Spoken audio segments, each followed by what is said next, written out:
শুনছো সঙ্গীতা, মা ফোন করেছিল, আমার বোনের বিয়ে ঠিক হয়ে গেছে। কিছুদিন আগে বলছিলাম না একটা ভালো ছেলের সঙ্গে বিয়ের কথা চলছিল, জুন মাসের 15 তারিখে বিয়ের ডেট ফাইনাল হয়েছে। মা আমাদেরকে আজকালের মধ্যেই গ্রামে যেতে বলেছে। আর সঙ্গীতা ননদ প্রিয়ার বিয়ের আর মাত্র 1 সপ্তাহ বাকি থাকে, তাই বিপ্লব এবার সঙ্গীতাকে নিয়ে নিজেদের গ্রামের বাড়িতে গিয়ে উপস্থিত হয়। কিন্তু শ্বশুর বাড়িতে যাওয়ার পর বাড়ি ভর্তি লোকজন দেখে সঙ্গীতা ভীষণই চমকে ওঠে। এ কি মা, প্রিয়ার বিয়ের তো এখনো 1 সপ্তাহ বাকি আছে, কিন্তু এখনই আপনাদের আত্মীয় স্বজন বিয়ে বাড়িতে চলে এসেছে।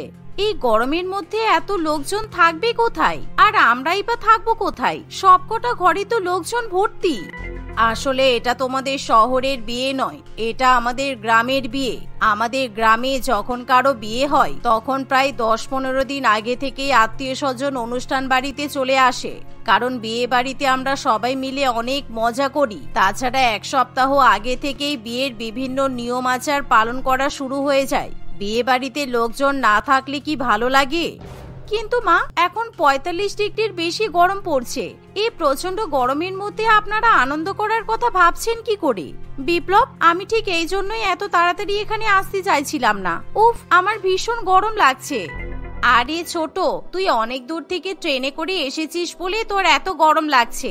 চল আমার সঙ্গে বাইরে চল। বাইরে গাছের ছায়াতে আত্মীয় স্বজনদের জন্য খাবার রান্না হচ্ছে। তুই গাছের নিচে ঠান্ডা হাওয়ায় বসবি। চল, আমি তোকে ঠান্ডা লেবু শরবত বানিয়ে খাওয়াবো, তারপর দেখবি তোর আর গরম লাগবে না। বড় জায়ের কথা শুনে সঙ্গীতার কিছু করার থাকে না। সে শ্বশুরবাড়ির সামনে উঠানে গিয়ে বড় একটা গাছের ছায়াতে বসে পড়ে, কিন্তু সে বেশিক্ষণ বিশ্রাম নিতে পারে না, কারণ কিছুক্ষণের মধ্যেই চম্পা তার ছোট জাকে রান্না বান্নাতে সাহায্য করতে বলে, যার ফলে রোদের মধ্যেই সঙ্গীতা তার বড় জায়ের সঙ্গে বড় বড় হাঁড়ি কড়াইতে ভাত তরকারি ইত্যাদি রান্নাবান্না করে। এভাবেই কয়েক ঘন্টার মধ্যে রান্নাবান্না হয়ে গেলে সঙ্গীতা এবং চম্পা ও তাদের শাশুড়ি মা একে একে সমস্ত আত্মীয় স্বজনকে খাবার পরিবেশন করে খাওয়ায়। এভাবেই বিকাল হতে না হতেই গরমের মধ্যে সঙ্গীতার অবস্থা একেবারে খারাপ হয়ে যায়। উফ, আমার ভীষণ গরম লাগছে। গরমে ঘেমে আমার শাড়িটা একেবারে ভিজে জল হয়ে গেল। আমাকে কিছুক্ষণ রেস্ট করতে হবে, তা না হলে আমার শরীর খারাপ করবে। আরে রেস্ট করবি মানে? আমাদের একমাত্র ননদের বিয়ে আর তুই বিশ্রাম করার কথা বলছিস? আমাদেরকে এখনই রাতের রান্নাটা চাপিয়ে দিতে হবে, কারণ সন্ধ্যাবেলা আজকে প্রিয়াকে নিয়ে একটু শপিং এ বেরোতে হবে। এখনো পর্যন্ত অনেক কেনাকাটা বাকি আছে।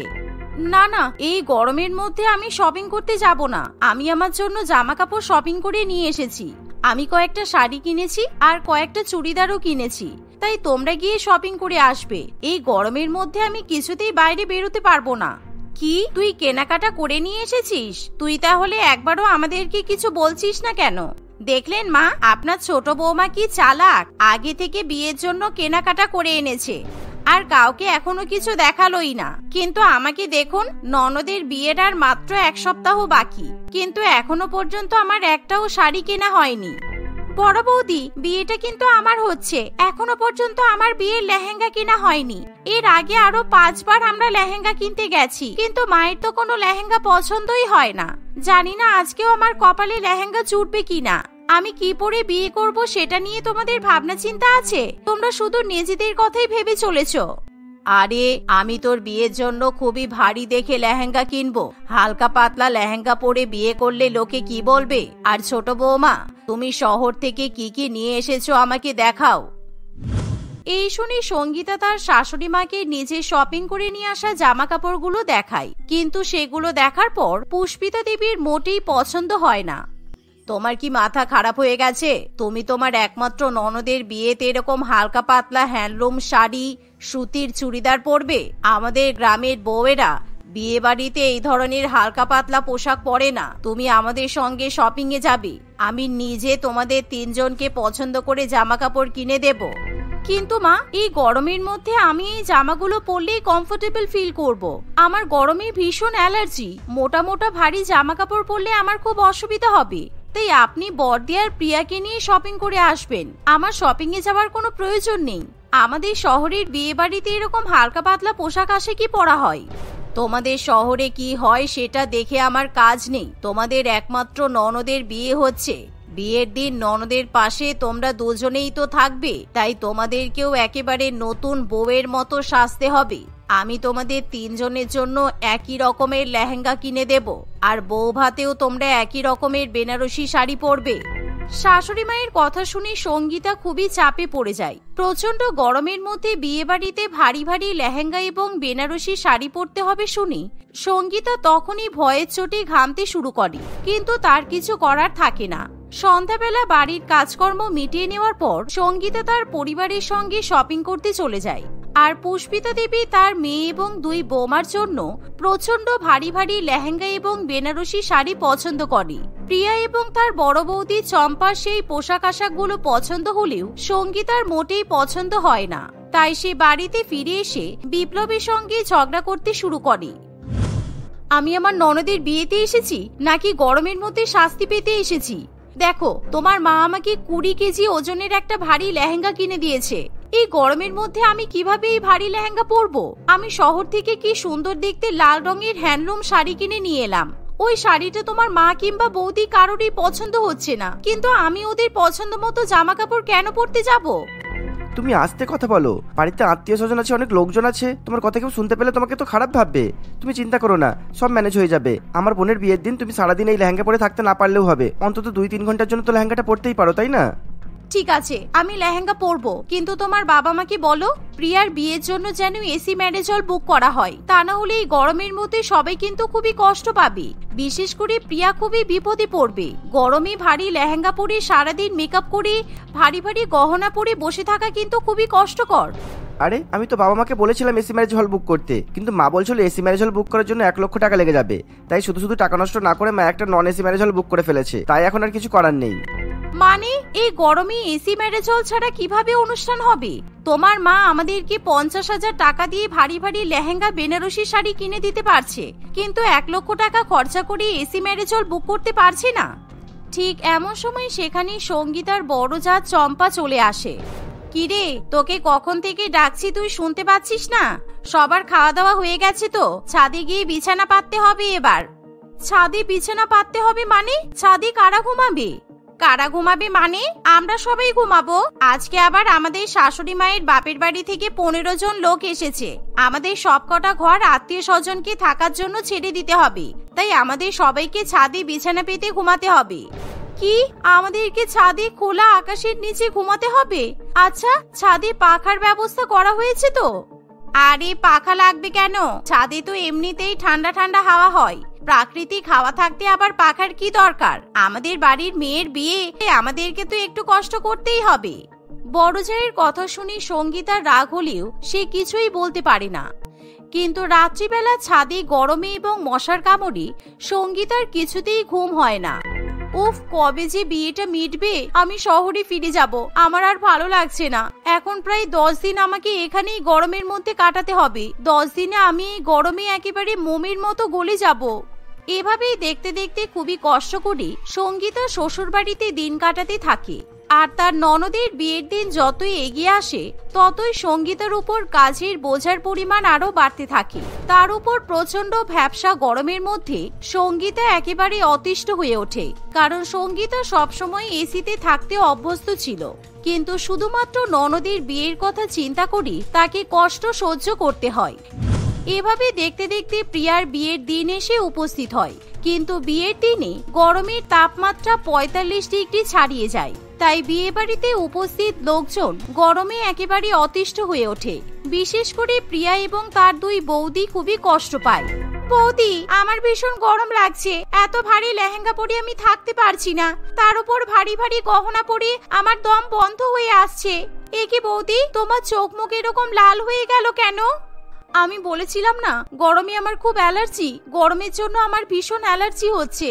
এরকম ভারী লেহেঙ্গা আমি আগে কোনোদিনও পরিনি। ভেবেছিলাম একমাত্র ননদের বিয়েতে অনেক আনন্দ করব, কিন্তু এখন মনে হচ্ছে তোমার বিয়েতে আমরা শুধুমাত্র শাস্তি পেতে এসেছি।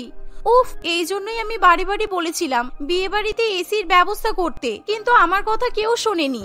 দেখতে দেখতে বিয়ে বাড়িতে যতই লোকজনের সংখ্যা বাড়তে থাকে ততই ম্যারেজ হলে গরমের পরিমাণ আরো বেড়ে যায়।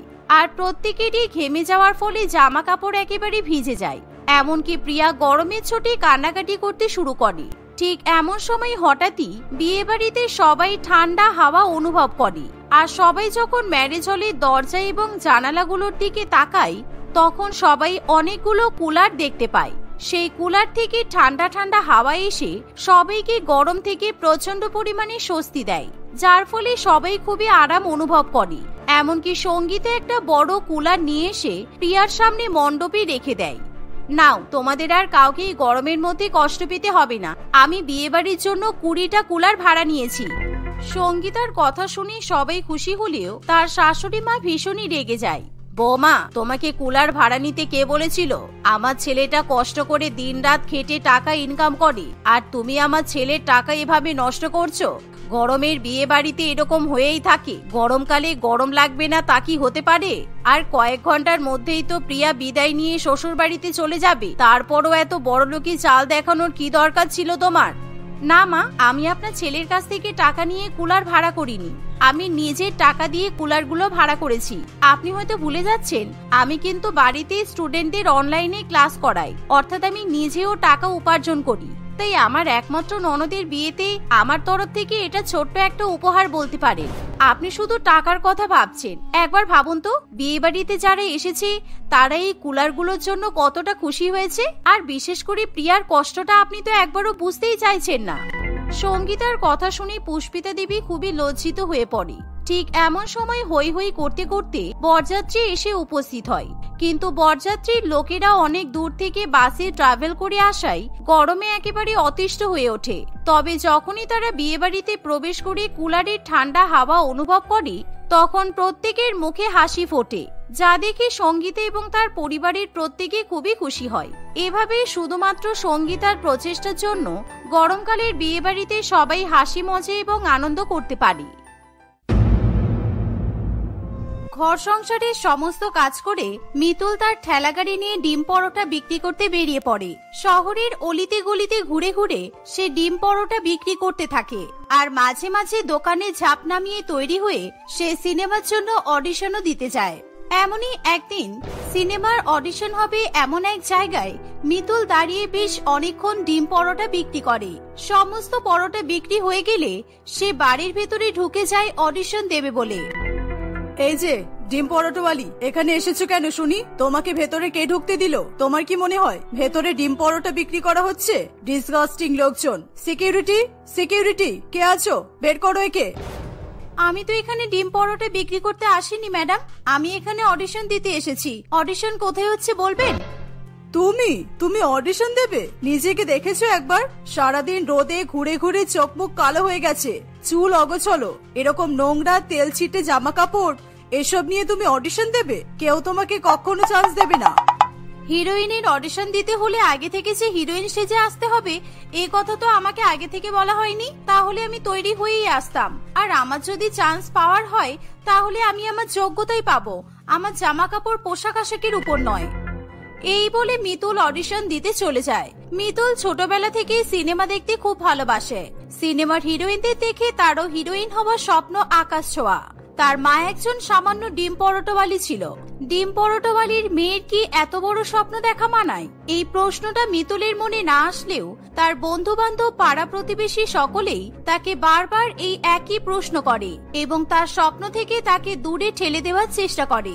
এখন মিতুলের 22 বছর বয়স। তাকে দেখতে ভীষণ সুন্দর ছিল এবং তার কথাবার্তা, চালচলন সবই যেন সিনেমার হিরোইনদের মতোই ছিল।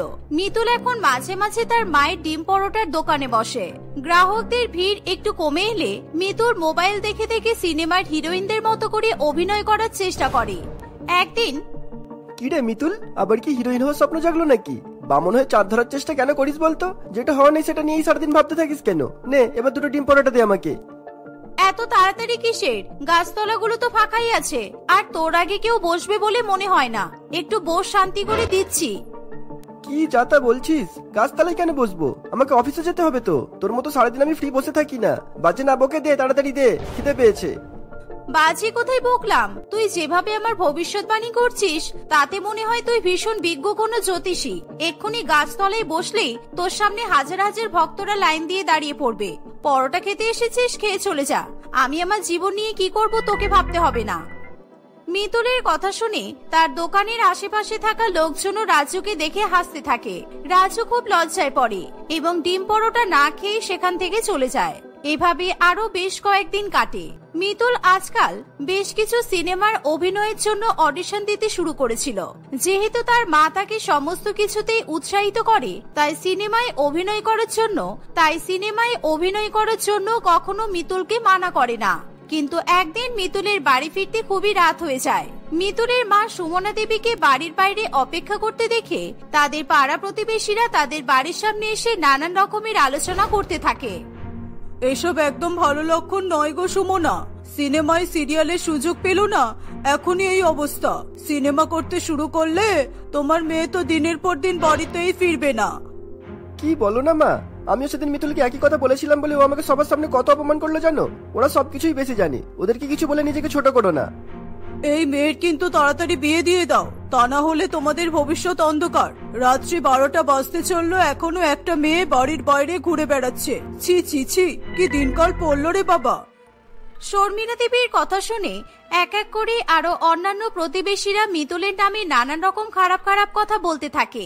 কিছুক্ষণ পরেই মিতুল হাতে করে একটি মিষ্টির প্যাকেট নিয়ে সেখানে আসে। সে মিষ্টির প্যাকেটটি তার মায়ের হাতে দিয়ে জানায় সে একটি সিরিয়ালে হিরোইনের বান্ধবী চরিত্রে একটা রোল পেয়েছে। সে যারই রোল হোক না কেন, তোকে আমি অভিনয় করতে দেব না। হিরোইনদের রোল পেলেও দিতাম না। মান সম্মান ধুলোয় মিশিয়ে দিয়ে রোজগার করার টাকা আমার চাই না। তোর মা ডিম পরোটাওয়ালি, তুইও ডিম পরোটাওয়ালি ঠিক আছিস। এর থেকে বেশি কিছু আর ভাবার দরকার নেই। যখন বাড়িতে থাকবো তখন তোমার হাতে হাতে কাজ করে দেব তো। আমার তো আর রোজ রোজ শুটিং থাকবে না। প্লিজ আমাকে না করো না মা। কাল থেকে আমি ছুটি নেব। সারাদিন তুই ডিম পরোটা বিক্রি করবি, তোর আর কোনো ছুটি নেই। এরই মধ্যে আমি পাত্রের সন্ধান করব। যদি কাছে পিঠের মধ্যে ভালো ছেলে পাওয়া যায় তাহলে তোর বিয়ে দিয়ে দেব। মিতুল অনেকবার তার মাকে বোঝানোর চেষ্টা করলেও তার মা কিছু বুঝতে চায় না। মিতুল এখন প্রত্যেকদিন সকাল থেকে রাত পর্যন্ত তাদের দোকানে বসে ডিম পরোটা বানায়। মিতুলকে দেখে রাজু সহ তাদের পাড়ার আরো বন্ধু বান্ধব নানান রকম ভাবে মজা এবং হাসি ঠাট্টা করে। এভাবে আরো কয়েক সপ্তাহ কাটে। কয়েকদিনের মধ্যেই সুমনা দেবী তাদের পাশের পাড়ার একজনের সঙ্গে মিতুলের বিয়ে দিয়ে দেয়। মিতুল প্রথমে বিয়ে করতে না চাইলেও এক প্রকার রাগ করে সে পরের দিকে আর কোনো বাধা দেয় না। তার স্বামী রঞ্জনের সাথে সে শ্বশুর বাড়িতে চলে যায়। দেখতে দেখতে তাদের বিয়ের এক সপ্তাহ কাটে। তুমি তো জানোই তোমার মায়ের মতো আমাদেরও একটা ডিম পরোটার ঠেলা গাড়ি আছে। তখন আমার চাকরি হয়নি, এক হাতে সংসারের খরচ টানবো বলে ডিম পরোটা বিক্রি করতে শুরু করেছিলাম। বেশ কয়েকদিন ওইভাবে জীবিকা নির্বাহ করার পরেই চাকরিটা পাই। আমি তো জানি তুমি ডিম পরোটা বিক্রি করতে, মা তো আমাকে তাই বলেছে। সেই কাজ করে সংসার চালিয়ে তুমি চাকরির জন্য পড়াশোনা করেছো, সেটাও মা আমাকে বলেছে। কিন্তু আজ আমাকে এসব বলার কি মানে? আমি তো বুঝতে পারছি না কিছু। আসলে আমাদের ঠেলা গাড়িটা অনেকদিন ধরেই পড়ে আছে, আর ওই ঠেলা গাড়িটাই আমার স্বপ্ন পূরণ করতে আমাকে সাহায্য করেছে। আমি জানি তুমি খুব ভালো ডিম পরোটা বানাও, তাই তুমি যদি আর একবার ওই ঠেলা গাড়িটা নিয়ে ডিম পরোটার ব্যবসা শুরু করতে তাহলে খুব ভালো হতো। কি ভালো হতো? আমি বিয়ের আগেও মায়ের ঠেলাতে বসে ডিম পরোটা বিক্রি করেছি, আর এখন শ্বশুর বাড়িতে এসেও তাই করব। তোমাদের ভালো হবে হয়তো, আমার কিছু ভালো হবে না। ভালো হবে তো, তুমি ডিম পরোটা বিক্রি করলে দুদিক থেকে আমাদের রোজগার হবে, আর আমাদের মোট রোজগার অনেক বেড়েও যাবে। কয়েকদিন পরে তো সংসারে আরো একজন সদস্যও বাড়বে, আর তার জন্যও তো আমাদের আগে থেকেই প্রস্তুতি নিতে হবে, তাই না বলো? আমি জানি মা নিশ্চয়ই রঞ্জনকে বলে দিয়েছে আমাকে যেভাবেই হোক না কেন বাড়িতে আটকে রাখতে। কোথায় ভেবেছিলাম বিয়ের পর একটু স্বাধীন হব, তারপর ইচ্ছা মতো অডিশন দিয়ে আবার ঠিক কোনো একটা রোল পেয়ে যাব, কিন্তু তাও হবে না। রঞ্জন বারবার মিতুলকে জোর করায় মিতুল আবার আগের মতো ব্যবসা করতে শুরু করে। মিতুল কেমন যেন তার এই একঘেয়ে জীবনযাপনে মানিয়ে নিয়েছিল। একদিন গ্রাহকদের ডিম পরোটা বিক্রি করার মাঝে বেশ কিছুক্ষণ সময় পেয়ে মিতুল এদিক ওদিকে নানান রকমের কথা ভাবতে থাকে। রঞ্জন তো বলেছিল এই ঠেলা গাড়িটার জন্যই ওর স্বপ্ন পূরণ হয়েছে, তাহলে আমার স্বপ্ন পূরণ হবে না কেন? আমিও তো আমার এই ঠেলা গাড়িটা নিয়ে যেখানে খুশি যেতে পারি। এভাবে আমার ঘুরে ঘুরে ডিম পরোটা বিক্রি করা হবে, আবার অডিশনের জায়গাগুলোতে গিয়ে অডিশন দেওয়ারও সুযোগ হবে। যেমন কথা তেমনই কাজ। মিতুল প্রত্যেকদিন স্বামী এবং ঘর সংসারের সমস্ত কাজ সামলে তাদের ঠেলা গাড়িটা নিয়ে ডিম পরোটা বিক্রি করতে বেরিয়ে পড়ে। শহরের দিক বিদিক ঘুরে ঘুরে সে সারাদিন পরোটা বিক্রি করতে থাকে। মাঝে মাঝে শহরের বড় বড় প্রোডাকশন হাউসগুলোতে অডিশন দিতেও যায়। এমনই একদিন আপনি এরকম ভাবে যে অডিশন দিতে এসেছেন, আমাদের তো কিছু সাধারণ নিয়ম আছে, সেগুলো কি আপনি জানেন না? কি করেন আপনি? আপনার কি এমন হলো যে এই অবস্থায় আপনাকে অডিশন দিতে আসতে হলো? স্বামী সংসার রান্না বান্না সব সামলে শহরের অলিগলিতে ঘুরে ঘুরে ডিম পরোটা বিক্রি করি। এভাবে জীবনযাপন করায় আমার গায়ের রং পুড়ে গেলেও আমি স্বপ্নকে পুড়তে দেইনি। সেই জন্য তো পরোটার গাড়ির ঝাঁপ নামিয়ে এখানে অডিশন দিতে এলাম। আপনার কথা শুনে মনে হচ্ছে আপনাদের অবস্থা তেমন স্বচ্ছল নয়। তাহলে নিশ্চয়ই বাড়ির বউকে ডিম পরোটা বিক্রি করতে রাস্তায় বেরোতে হতো না। অভিনয় করতে গেলে কিন্তু আপনাকে কাজ বন্ধ করতে হবে। আপনার রোজগার বন্ধ হয়ে গেলে আপনার পরিবারের কোনো অসুবিধা হবে না তো? দরকার হলে আমি দুবেলার জায়গায় একবেলা খাবো, আর অভিনয়ের ফাঁকে যেটুকু সময় পাবো তাতে না হয় ডিম পরোটা বিক্রি করব। আপনাদের সেটে তো অনেক লোক থাকে, এখানে এসে বিক্রি করলেও আমার বেশ ভালোই লাভ হবে, কি বলেন? মিতুলের এমন কথা শুনে শেখর বাবু খুবই খুশি হয়। কিছুদিনের মধ্যেই মিতুলের অডিশন নেওয়া হয় এবং মিতুলকে জানিয়ে দেওয়া হয় সে যদি সিনেমায় কোনো রোলের জন্য নির্বাচিত হয় তাহলে তাকে ফোন করে জানানো হবে। এই কথা শুনে মিতুল সেখান থেকে চলে যায়। এইভাবে আরো বেশ কয়েকদিন কাটে। মিতুল আজকাল খুব খুশি থাকে। সে ডিম পরোটা বিক্রি করতে করতেই একদিন তার মায়ের কাছে যায়। তোকে আজকে বেশ খুশি খুশি লাগছে, কি ব্যাপার? খুব তো বলছিলি বিয়ে করবি না, এখন সংসার করতে পেরে আনন্দ হচ্ছে তো? সত্যি মা, খুব আনন্দ হচ্ছে। তুমি আমার জন্য একদম যোগ্য স্বামী খুঁজে দিয়েছো। বিয়ের 2 সপ্তাহ পরেই আমাকে আগের মতো ডিম পরোটা বানানোর কাজে লাগিয়ে দিয়েছে। বিয়ের আগেও যা করতাম বিয়ের পরেও তাই করছি। এরকম স্বাধীন জীবন পেয়ে খুশি হব না বলো? এভাবে ঠুকে কথা বলিস না। আমি রঞ্জনকে বলেছিলাম যে ওদের পুরানো ডিম পরোটার ঠেলা গাড়িটা যেন তোকে দিয়ে দেয় আর তোকে আবার কাজে লাগায়, তাহলে তোদের সংসারে 2 পয়সা বেশি রোজগার হবে আর ওসব ভুলভাল জিনিসের দিকেও তোর মন যাবে না। মেয়েরা রকেট উড়িয়ে চাঁদে পৌঁছে যাচ্ছে আর তুমি বলছো মেয়েদের ওরা ভালো নয়? ডিম পরোটা বিক্রি করাটা বোধহয় আমার কপালেই আছে। ওটা নিয়ে আমি আর ভাবি না মা, এই জন্যই আমি খুশি থাকি। শুনে খুব শান্তি হলো। তোর আর রঞ্জনের সংসার নিয়ে আমার যা চিন্তা হতো, আজকে তোর সাথে কথা বলে সেই চিন্তা আমার দূর হয়েছে। এবার আমাকে একটা নাতি নাতনির মুখ দেখিয়ে দে, ব্যাস, আমি আর কিছু চাই না। সুমনা দেবীর কথা শুনে মিতুল বেশ কষ্ট পায়। সে বুঝতে পারে তার মা এখনো বোঝে না মিতুল কিসের জন্য এত খুশি। দেখতে দেখতে আরো কয়েকদিন কাটে। মিতুল এখনো হাল ছাড়েনি। সে এখনো প্রত্যেকদিন ডিম পরোটার ঠেলাগাড়ি নিয়ে বেরিয়ে জায়গায় জায়গায় অডিশন দিতে থাকে। হঠাৎই একদিন অচেনা নম্বর থেকে মিতুলের ফোনে কল আসে। আসলে আমি এক যে ছিল রানী প্রোডাকশন হাউস থেকে শেখর বলছি। আপনি মিতুল তো? আমাদের সিরিয়ালের হিরোইন হিসেবে আপনাকে সিলেক্ট করা হয়েছে। আপনি যত তাড়াতাড়ি পারবেন আমাদের সাথে আমাদের স্টুডিওতে এসে দেখা করবেন। শেখর বাবুর মুখে এই কথা শুনে মিতুল আনন্দে হাউ হাউ করে কাঁদতে থাকে। সে বুঝে উঠতে পারে না শেখর বাবুর কথার উত্তরে সে কি বলবে। এই খবর আমি কাউকে এখন জানাতে পারবো না। রঞ্জনকে জানালেই রঞ্জন আমার মাকে জানিয়ে দেবে। মা জানতে পারলে ঠিক আবার কোনো না কোনো ভাবে আমাকে আটকে দেবে। সুযোগ কখনো 2 বার করা নাড়ে না। একবার আমি সুযোগ ছেড়েছি, আর দ্বিতীয়বার আমি এই সুযোগটা ছাড়তে পারবো না। মিতুল কাউকে কিছু না জানিয়েই শেখর বাবুর সঙ্গে দেখা করতে চলে যায়। সেখানে গিয়ে মিতুল যা জানতে পারে সেটা জেনে মিতুল আরো অবাক হয়। আপনি তো জানেনই আমাদের সিরিয়ালের নাম হলো এক যে ছিল রানী। আমাদের ইচ্ছে এই সিরিয়ালে আমরা একজন খুব গরিব বা খুব লড়াই করে বড় হয়ে ওঠে একজন মহিলার জীবন বর্ণনা করব। প্রচুর লোক অডিশন দিতে এসেছিল, কিন্তু আপনার মতো এইভাবে নিজের স্বপ্নের পেছনে ছুটতে থাকার মানসিকতা নিয়ে কেউ আসেনি। আমরা আপনার জীবনের গল্পটাকে সিরিয়াল বানাতে চাই, এক গরিব ডিম পরোটা ওয়ালের হিরোইন হয়ে ওঠার গল্প। আপনি রাজি তো? আমি তো ছোটবেলা থেকেই রাজি ছিলাম, তবে আমার এই ডিম পরোটা বিক্রি করা আমার জীবনে এত বড় আশীর্বাদ হয়ে আসবে এটা আমি কোনোদিনও ভাবিনি। আমি রাজি, আমাকে কবে থেকে আসতে হবে শুধু এটা বলে দিন। কিন্তু আমি এখানে এসেও ডিম পরোটা বিক্রি করব, আমি কিন্তু আগেই বলে দিলাম। মিতুলের কথা শুনে সবাই হাসতে থাকে। মিতুল সিরিয়ালের কন্ট্রাক্ট সই করে বেশ কিছু অগ্রিম টাকা নিয়ে বাড়িতে ফেরে। বাড়ি ফিরে এসে রঞ্জনকে সে সবকিছু জানায়। রঞ্জন কখনোই মিতুলের স্বপ্নের বিরুদ্ধে ছিল না, তাই এমন একটা কথা শুনে সেও খুব আনন্দ পায়। দেখলে, আমি বলেছিলাম না এই ঠেলা গাড়িটা আমার স্বপ্ন পূরণ করেছিল। দেখো, আজ তোমারও স্বপ্ন পূরণ করে দেখালো। আমি এই জন্যই তো এই ঠেলা গাড়িতে ডিম পরোটা বিক্রি করা বন্ধ করব না। আমি অভিনয় করতে গেলেও এই ঠেলা গাড়িটা নিয়েই বেরোবো। তুমি শুধু আমার পাশে থেকো, তাহলেই হবে। কয়েকদিন পর থেকেই মিতুলের শুটিং শুরু হয়ে যায়। সুমনা দেবী মিতুলকে আটকানোর চেষ্টা করলেও রঞ্জন মিতুল এবং তার স্বপ্নের মাঝে কাউকে বাধা হয়ে দাঁড়াতে দেয় না।